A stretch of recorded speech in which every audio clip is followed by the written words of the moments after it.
Taigi, sveiki visi, su jumis aš Adriana ir šiandien aš kuriu savo naują video blogą. Taigi, kai surinkau 5000 subscriberių, aš jums žadėjau padaryti video apie YouTube, kažkokį informatyvų video. Bet kadangi aš esu labai greitas ir greitai veikiantis žmogus, aš dar sulaukiau 1500 subų ir tada nusprendžiau kažką sukurti. Taigi, šiandienos metu dabar aš turiu apie 6700 subų ir ačiū jums labai už tokį skaičių, rimtai jis yra labai didelis ir dėl to, kad turiu tokį skaičių, aš manau, kad aš jau esu verta, nežinau, YouTuberis titulo turbūt, nes vis tiek auditorija yra tikrai nemaža. Ir aš tiesiog jums šiandien norėjau papasakot, kaip pradėti YouTube veiklą, kaip aš pati asmeniškai ją pradėjau, kokie sunkumai buvo, nežinau, kokie pliusai, kokie minusai ir kaip tiesiog viską taip pradėti. Taigi, pradedam.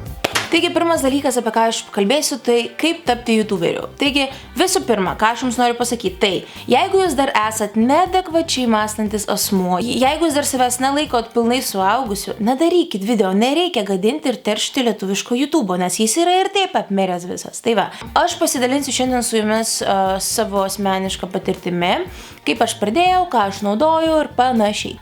Pirmas dalykas, apie kurį aš norėčiau pakalbėti, tai yra kamera. Taigi, nuo kameros tikrai labai daug kas priklauso, nes ji parodo jūsų vaizdo kokybę. Ir aš pati pradėjau filmuoti su Canon 6600D, ten nebuvo autofokusacijos ir man tai labai nepatikdavo, nes aš turėjau rankiniu būdu stovėti, fokusuoti ir negalėdavau ten nueiti toliau, prieiti arčiau, nes jis tiesiog nesufokusuodavo mano veidą ir labai negražus vaizdas būdavo. Tai aš nusprendžiau rasti kažką naujo ir aš ieškojau ir suradau Canon 700D, ten nebuvo autofokusacija, bet aš kažkodėl nežinau, bet vis tiek pasirinkau Canon 70D. Čia yra profesionali kamera, skirta ir filmavimui, ir fotografavimui tikrai gerai.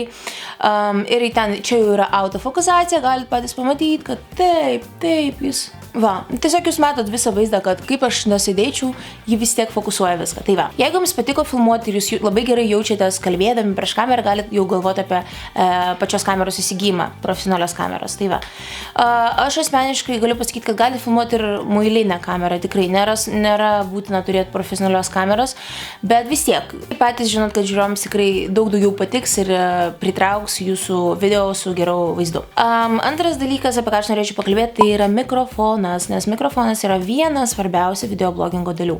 Nes mikrofonas suteikia jūsų video kažkokio efektingumo, nes jūsų balsas gali būti labai fainas, gražus, ten nuostabus ir panašiai. Ir juo jūs galite tikrai pritraukti labai daug žiūrovų. Man asmeniškai sakė visi, kad mano balsas yra tiesiog tam. Wow, koks pas tave įdomus balsas, iš kur pas jo toks balsas. Hebra, ką žinau, iš kur pas mane toks balsas? Tėvai tokį davė. Taigi šitą viską aš jums pasakojau, nes aš tiesiog norėjau pasakyti, kad mikrofonas yra labai svarbi video filmavimo dalis. Ir aš pati asmeniškai naudoju Rode VideoMic mikrofoną, kuris kainavo apie 100 eurų, gal kažkur taip nežinau. Aš jums kažkur dėsiu čia fotkę galbūt. Tai va, ir šitas mikrofonas yra tiesiog puikus, aš jį nusipirkau gal 1,5 metų atgal ir jis man iki šiol veikia ir tiesiog, nežinau, ir aš tiesiog džiaugiuosi šio pirkinio. Yra aišku ir kitų mikrofonų, šis mikrofonas yra toks, kuris uždedamas ant kameros, yra tokios prisegami mikrofonai, yra laikomi mikrofonai, tai tiesiog galit pasirinkti, koks jums bus patogiausias naudojimai ir tiesiog paieškokit ir nebijokit investuoti. Jeigu jūs jau žinot, kad jūs užsiminėsit video filmavimu, tai jau tikrai nebijokit investuoti į ateitį ir kurkit, kuo daugiau jūs kuriat, tuo daugiau auditorijos jūs turėsit. Trečias dalykas tai yra montavimas. Montuoju aš pati su Final Cut Pro programėle ir šiaip aš pradėjau filmuoti su Windows Movie Makeriu, čia turbūt daugelis su šitą programą pradėjo montuoti. Toj programai buvo tiesiog patys to video kūrimo pagrindai, tai sukarpyti, nežinau, suklijuoti, įdėti kažkokį minimalų tekstą ir viskas.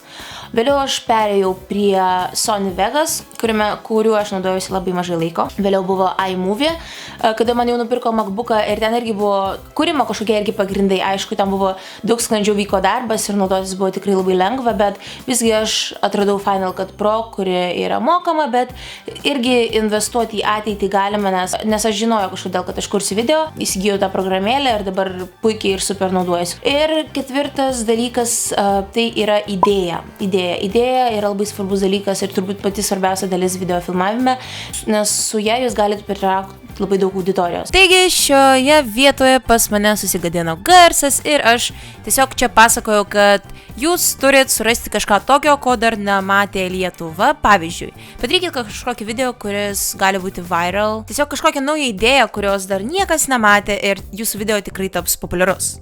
Taigi, kaip jau supratot, kad idėja yra labai svarbus dalykas ir tikrai nepatingėkit ir parašykit net scenarijų prieš video, nes jums tikrai jis daug daugiau padės ir tiesiog žinosite, apie ką kalbėti ir nereikės sėdėti ir pusę valandos galvoti.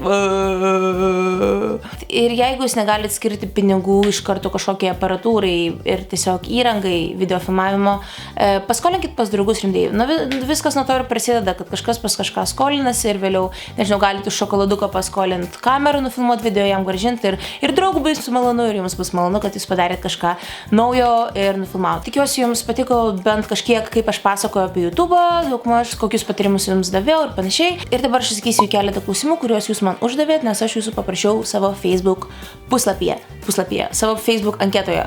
Įdėsiu irgi linką kažkur. Tai va. Taigi, pirmas klausimas. Kaip nusprendai filmuoti vlogus ir kelti į YouTube'ą? Tai yra tikrai įdomi istorija, nes jau nuo 9 metų aš kažką kūriau.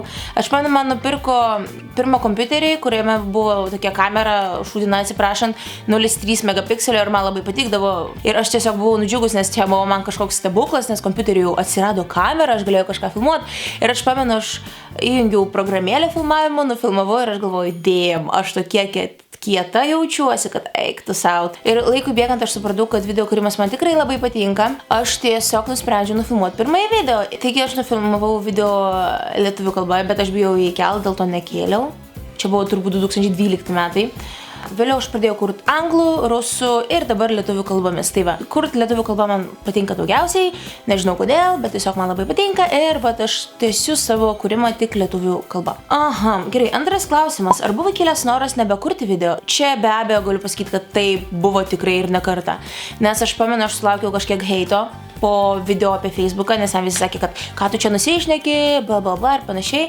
Bet aš galvoju, koks skirtumas, nu, tegul sako, vis tiek žmonės patys to nedaro, ar dar nes kažkas stumia ir kažkaip mane peikia. Aš tiesiog nekreipiau dėmesio ir tiesiog, kada buvo laiko stoka ir dar kada aš buvau sulaukus daug negatyvių komentarų, aš galvoju, ne, viskas nebedarysiu, viskas nenoriu. Bet kada aš jau surinkau 1000 subscriberių savo pirmųjų, tada pas mane atsirado motyvacija kažką kur toliau ir va, iki šiol aš dabar tęsiu savo veiklą. Trečias klausimas. Kiek uždirbi iš YouTube'ės? Žmonės, lietuvių YouTube'ai tu nieko neuždirbsi.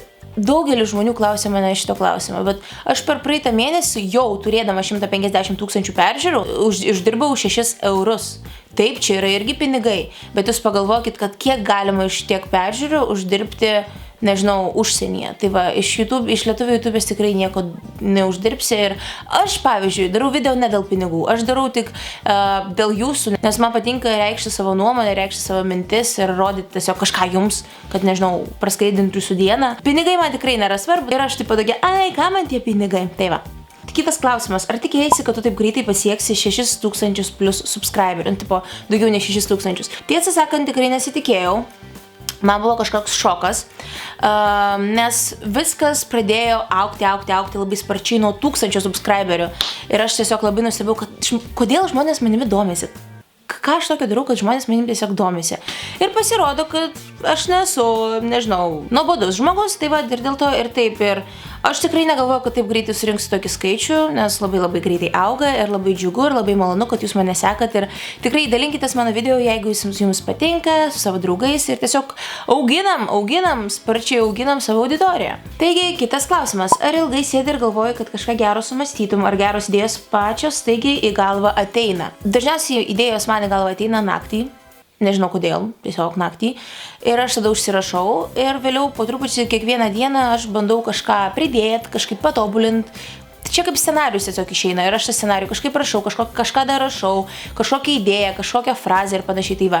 Ir tai va scenarijų aš darau daugmaž 3 gal dienas ir vėliau jau filmuoju pagal jį ir video tikrai išeina geresni, kada tu kažką planuoji prieš tai, o ne šiaip spontaniškai, ekspromtu taip sėdi prieš kamerą ir kažką sakai. Tai va. Kitas klausimas, ką manai apie savo fanus? Tiesą sakant, aš galvoju, kad aš neturiu fanų, aš turiu bendraminčius ir negaliu žmonių, kurie mane seka, tiesiog pavadinti fanais, nes man, nežinau, reikšmė fanai asocijuojasi su žvaigždėmis, rimtai žvaigždėmis, kurios ten turi milijonų sekėjų ir panašiai. Tai aš nežinau, man tiesiog fanai įdomus labai pavadinimas.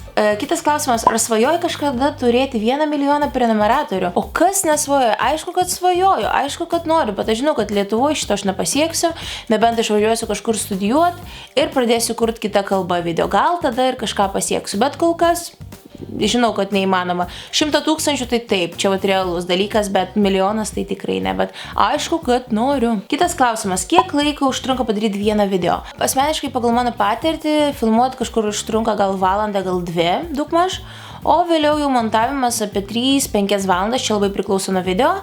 Ir kas toliau, ir įdėti, ir viskas. Nu, ta prasme, skirt tą vieną dieną galima, bet čia visa diena bus iš karto užimta, dėl to aš skiriu kažkur apie 2 dienas vienam video. Tai... Ir paskutinis klausimas irgi nuo youtuberio Nedo. Dabar įsivaizduok, ateina kostiumuotas vyras su lagaminu, kuriame yra daug pinigų, daleiskim koks 1 milijonas eurų. Ir jis tau sako, trink lauk kanalą, bei užbaig viską su filmavimais ir pinigai bus tavo. Kokie būtų tavo veiksmai? Aš tiesą sakant net nežinau, kaip atsakyti šitą klausimą, nes iš vienos pusės man milijonas tikrai praverstų. Ir studijoms, ir mašinai, kurią aš norėčiau įsigyti, ir nežinau, ir tiesiog ateičiai. Bet iš kitos pusės, YouTube'as yra mano, nežinau, mano susidomėjimas, mano hobis. Ir tiesiog, ir aš nežinau, ar aš galėčiau mest YouTube'ą. Jeigu aš paimčiau tuos pinigus, tai 100% investuočiau irgi į YouTube'ą ir į kūrimą, bet vis tiek reikėtų viską pernaujinti. Aš tiesą sakant, aš net nežinau, kaip pasakyti šią klausimą. Turbūt palikčiau kanalą. Aš nežinau. Tiesą sakant, aš rimtai nežinau visiškai, kaip pasakyti šitą klausimą. Taigi, ačiū Jums labai iš Jūsų klausimus. Tikiuosi Jums šis video patiko, tikiuosi Jūs bent kažkiek gavote informacijos iš mano pusės, kad aš tiesiog norėjau pasidalinti su Jumis savo patirtimi, susijusiu su YouTube'u. Ir tikiuosi, kad gal kažką motyvavau kurti video, tikrai nebijokit. Žinau, kad reikia labai daug valios, reikia labai daug, nežinau, pasitikėjimo savimi, bet tikrai atraskit tą dalyką savyje ir tiesiog pradėkit, nebijokit. Jeigu nepatiks, galima visada ištrinti. Bet aš esu įsitikinus, kad jeigu Jūs norėsit ir jeigu Jums tai patinka, tai Jums tikrai viskas pavyks. Taigi, aš Jūs labai myliu, ačiū Jums labai už Jūsų palaikymą. Tikrai nuoširdžiai dėkoju, kad mes jau turime beveik 7000 subscriberių. Aš Jūs labai myliu, su Jumis buvau aš Adriana ir linkiu visiems gero vakaro.